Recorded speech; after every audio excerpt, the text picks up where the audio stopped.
Halo teman-teman, kembali lagi saya Fatan Sori. Kali ini kita akan membahas sebuah buku puisi. Ya, buku ini adalah karya dari seorang penyair dari Lumajang, Jawa Timur.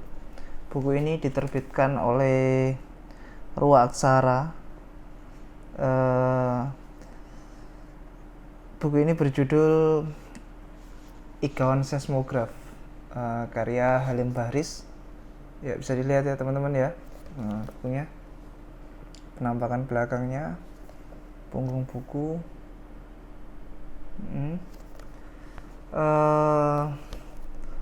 Menurut saya cover dari buku kumpulan Igawan Seismograf ini kurang lebih bolehlah menggambarkan dari isi keseluruhan dari seluruh puisi dalam buku kumpulan Igawan Seismograf ini. Ketika kita membicarakan Igawan Seismograf atau Igawan Seismograf adalah adalah sebuah alat pencatat gempa atau ledakan dan semacamnya itu. Sementara Igawan adalah racauan adalah omelan yang tidak jelas dan hal-hal yang semacam itu. Yang menarik dari buku ini diberikan pengantar oleh M. Aan Mansur, juga oleh Dwi Pranoto. Di dalam pengantar yang diberikan oleh Dwi Pranoto, saya teringat bagaimana itikat baik seorang penyair, Halim Bahris, ketika hendak memberikan himbauan kepada si pemberi pengantar atau Dwi Pranoto tadi. Dia mengatakan seperti ini bahwa janganlah ada seperti justifikasi atau hal-hal yang mengkonkretkan penilaian terhadap buku ini ketika memberikan pengantar tadi, sehingga ada suatu usaha seorang penyair untuk memberikan otoritas terhadap pembaca untuk menilai apa yang ada di dalam buku Igawan Seismograf ini. Jadi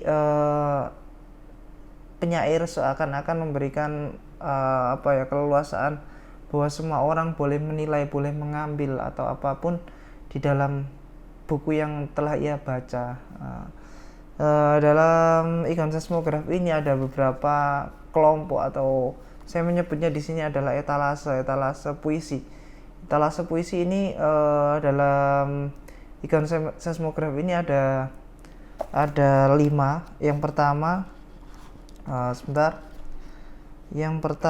adalah momen menginap, yang kedua artefak mimpi, yang ketiga fosil alarm, yang keempat penyandang insomnia, yang kelima bekal begadang. Setelah itu epilog. Di sini di dalam beberapa puisi di etalase tersebut kurang lebih menggambarkan bagaimana puisi ini harus sesuai dengan etalase yang ia tempati. Seperti dalam etalase momen menginap, kita akan membaca puisi momen menginap di suatu tubuh. Dalam puisi ini kita bisa membaca beberapa larik dari puisi tersebut. Sebentar saya bacakan. Tubuhku kini serupa hotel, tempat bau parfum menginap dan tamu-tamu dari jauh mengambil foto selfie di balkon. Akulah mumi tropis yang terbawa hingga ke dingin salju, selembar alamat kampung halaman para pramu zaman. Nah, kurang lebih seperti itu. Dalam larik tersebut kita tahu bahwa aku lirik di sini menggambarkan bahwa tubuhku adalah ruang serupa hotel, bahwa bagaimana ia menjadi sebuah tempat untuk singgah sementara, Sebagaimana kita tahu, hotel adalah tempat untuk beberapa orang pergi, singgah dan pergi hanya untuk beberapa waktu, beberapa saat, dan atau selamanya. Tapi seringnya kita tahu bahwa sebuah hotel atau penginapan adalah sebuah tempat untuk tinggal sementara, dan di sini bisa dikatakan juga bagaimana ketika suatu ruang atau space tadi didatangi atau ditinggal oleh si orang tadi, bagaimana keadaan kondisinya. Jadi di sana dikatakan, akulah mumi tropis yang terbawa hingga ke dingin salju. Bagaimana suatu yang berada di kehangatan mendadak menjadi suatu yang berada di kedinginan, yang dingin, sepi, dan semacamnya. Barangkali itu yang dikatakan dalam momen menginap di suatu tubuh, bagaimana ia serupa apa yang dikatakan di dalam etalase tadi. Jadi bagaimana puisi ini pas dengan ruang yang diberikan tadi. Sementara itu dalam etalase artefak mimpi kita akan membaca kubisme para pengigau. Di sini saya bacakan sepenggal. Jemuran di ruang tamu, napas selokan yang bangkit di dalam sunyi, peternakan angin, kesibukan memencet-mencet remote TV, tabung infus berisi pulsa, kata-kata yang disetrika, surat kabar bersayap menerbangi udara kamar, sorot monitor yang terus mengecat sejarah. Dari beberapa frase atau kata-kata diksi yang diciptakan dalam puisi kubisme para pengigau, barangkali sangat cocok atau pantas. Ini adalah suatu keniscayaan ketika ia berada dalam realitas mimpi, seperti bagaimana etalase artefak mimpi tadi. Artefak mimpi tadi. Jadi seperti kita tahu bagaimana kita membayangkan napas selokan yang bangkit di dalam sunyi. Bagaimana ketika sesuatu yang abstrak kita bayangkan, napas selokan yang bangkit di dalam sunyi, peternakan angin, bagaimana kita membayangkan hal-hal semacam itu dalam dunia nyata. Sebaliknya itu adalah suatu keniscayaan ketika ia berada dalam realitas mimpi. Selanjutnya dalam etalase fosil alarm kita akan membaca telatah kolonial, puisi yang berjudul Telatah Kolonial. Saya bacakan sepenggal. Garis-garis kolonial itu telah menjelma pagar kawat menjerat. Sementara itu tubuh-tubuh yang sudah mengelupas dari ekosistemnya dijadikan panorama peristiwa di taman penuh lampu dan penonton yang lupa bahwa berpasang kaki yang dilihatnya sedang terbonsai dalam high heel, pantofel atau sneakers. Tak tercium lagi bau hutan, tak tersimpan lagi kelok setapak atau selekuk dahan. Bagaimana kita tahu fosil alarm? Fosil adalah sisa-sisa dari masa lalu, sementara alarm kita akrab dengan suatu alat untuk mengingatkan sesuatu ketika kita lupa. Jadi fosil alarm barangkali akan telatah kolonial barangkali suatu puisi yang memang pantas diletakkan dalam etalase fosil alarm. Sebagaimana kita tahu, garis-garis kolonial itu telah menjelma pagar kawat menjerat.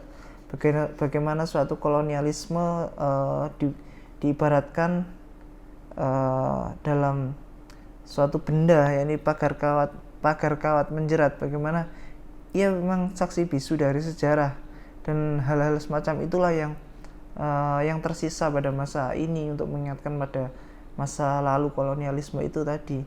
Seperti juga tubuh-tubuh yang sudah mengelupas dari ekosistemnya itu dijadikan panorama peristiwa di taman penuh lampu.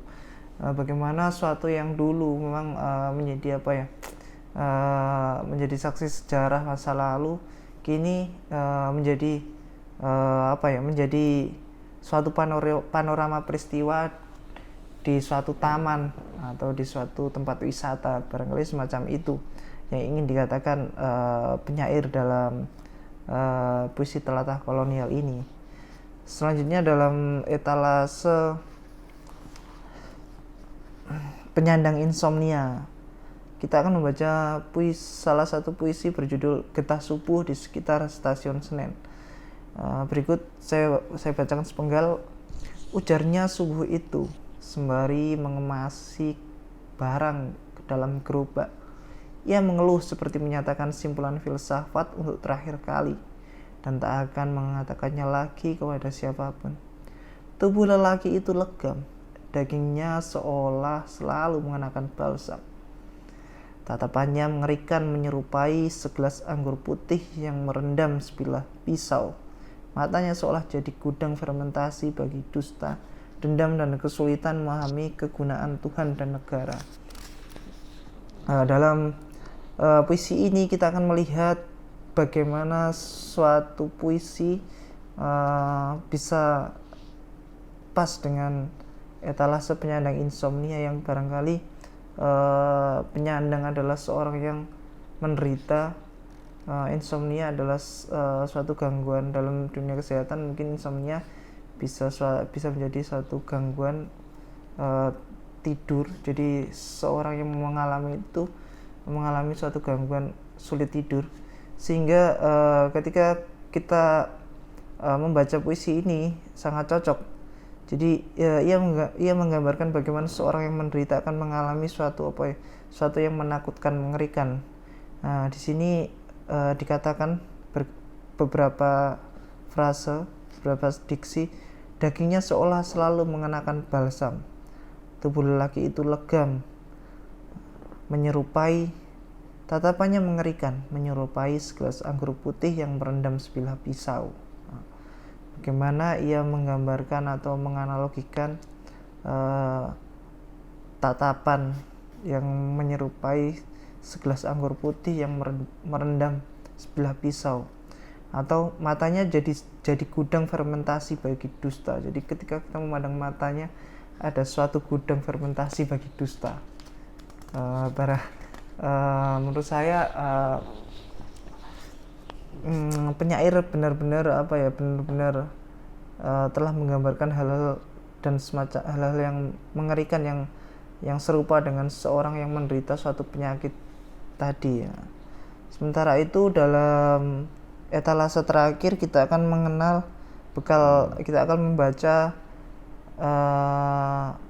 etalase di Bekal Begadang. Dalam puisi berjudul Dialog Kecil kita akan membaca, apakah esok pagi akan ada headline berita tentang salju yang turun semalaman di kampung tropis. Bila hanya pada jantungku ada denyut yang beku, bila hanya pada mataku ada tangis tertimbun, dingin dan rindu yang tak bisa ngalir kepadamu. Bagaimana kita akan membaca ada suatu kerinduan, kecemasan dalam sepenggal puisi tadi. Sebagaimana kita mengenal dalam etalase tadi, kita akan mengenal Bekal Begadang.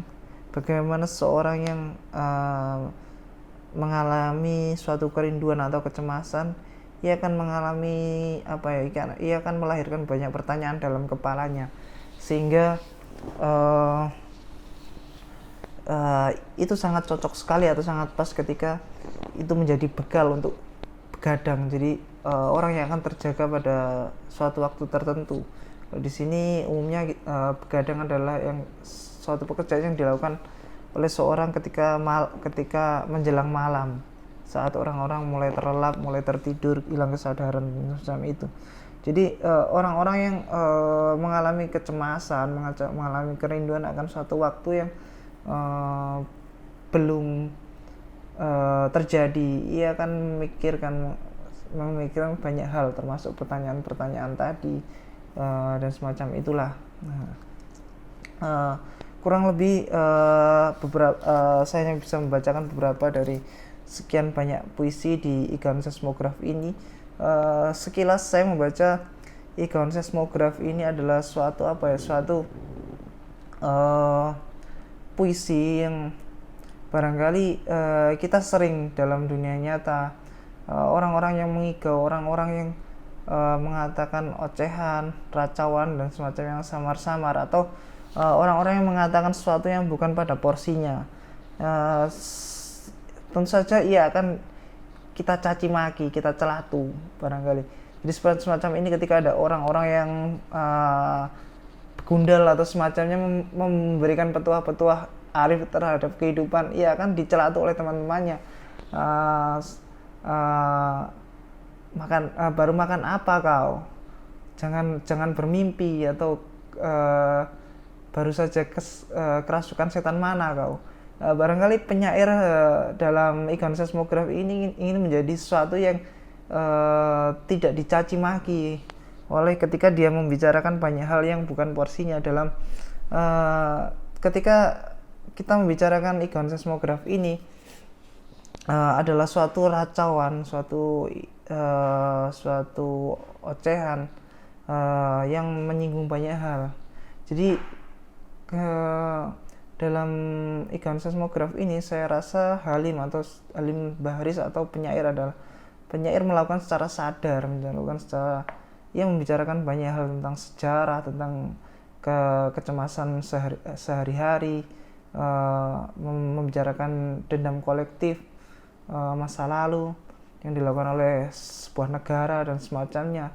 Juga ia membicarakan banyak hal tentang penyair-penyair yang ia imani, barangkali semacam itu dalam puisi ini. Sehingga ketika dia ingin membicarakan semuanya ini, yang meminjam POV atau point of view dari seismograf si alat tadi, bahwa si alat tadilah yang membicarakan semua itu, bukan si penyair. Barangkali seperti itu pembacaan saya terhadap Igaun Seismograph ini. Kurang dan lebihnya saya mohon maaf. Terima kasih, sampai jumpa di pembicaraan buku yang selanjutnya. Sekian.